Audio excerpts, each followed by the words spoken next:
Bugün Cumhuriyetimizin 10. yılını doldurdu. En büyük bayramdır. Kutlu olsun.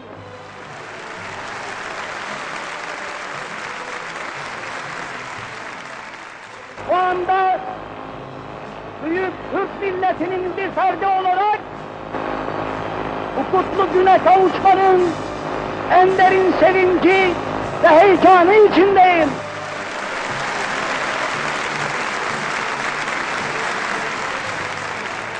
Yurttaşlarım, az zamanda çok ve büyük işler yaptık. Bu işlerin en büyük temeli Türk kahramanlığı ve yüksek Türk kültürü olan Türkiye Cumhuriyeti'dir. Bundaki muvaffakiyeti Türk milletinin ve onun değerli ordusunun bir ve beraber olarak hazır kararlarını ve sonrasıyor. Fakat yaptıklarımızı asla takip edemeyiz. Çünkü daha çok ve daha büyük işler yapmak mecburiyet ve azmindeyiz. Yurdumuzu dünyanın en mamur ve en medeni memleketleri seviyesine çıkaracağız. Milletimizi en geniş refah, hasıta ve kaynaklarına sahip kılacağız. Bizim kültürümüzü o Türk medeniyet seviyesinin üstüne çıkaracağız.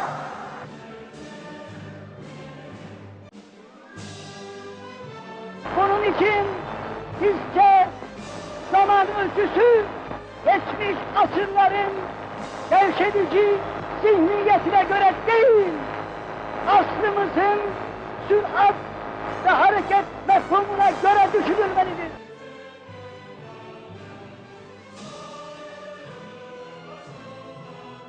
Geçen zamana nispetle daha çok çalışacağız.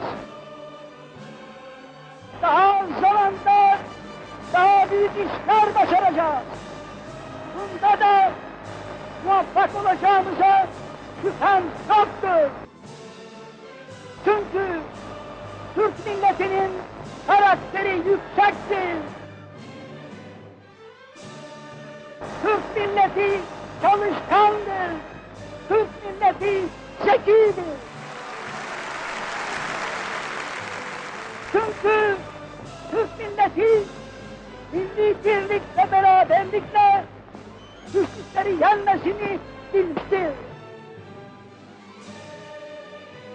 Ve çünkü Türk milletinin hürmette olduğu terakki ve medeniyet yolunda elinde ve kafasında tuttuğu meşale müstahdelimdir. Şunu da ehemmiyetle tebarüz ettirmeliyim ki yüksek bir insan cemiyeti olan Türk milletinin tarihi bir vasfı da güzel sanatları sevmek ve onda yükselmektir. Bunun içindir ki milletimizin yüksek karakterini, yorulmaz çalışkanlığını, fıtri zekasını, ilme bağlılığını, güzel sanatlara sevgisini ve milli birlik duygusunu mütemadiyen ve her türlü vasıta ve tedbirlerle besleyerek inkişaf ettirmek milli ülkümüzdür. Türk milletine çok yakışan bu ülkü, onu bütün beşeriyette hakiki huzurun temin yolunda kendine düşen medeni vazifeyi yapmakta muvaffak kılacaktır. Büyük Türk milleti 15 yıldan beri geliştiğimiz yolda muvaffakiyet halinden çok sözlerimi işittim. Bahtiyarım ki bu sözlerimin hiçbirinde milletinin hakkındaki itimadını sarsacak bir isabetsizliğe uğramadım.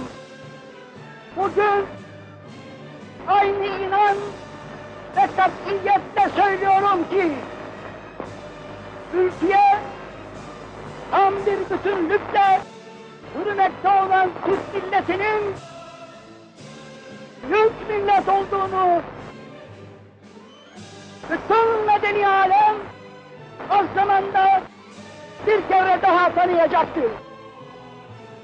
Asla şüphem yoktur ki Türklüğün unutulmuş büyük medeni vasfı ve büyük medeni kabiliyeti bundan sonraki inkişafıyla Ati'nin yüksek medeniyet ufkundan yeni bir güneş gibi doğacaktır.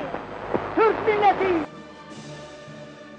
ebediyete batıp giden her 10 senede bu büyük millet bayramını daha büyük şereflerle, saadetlerle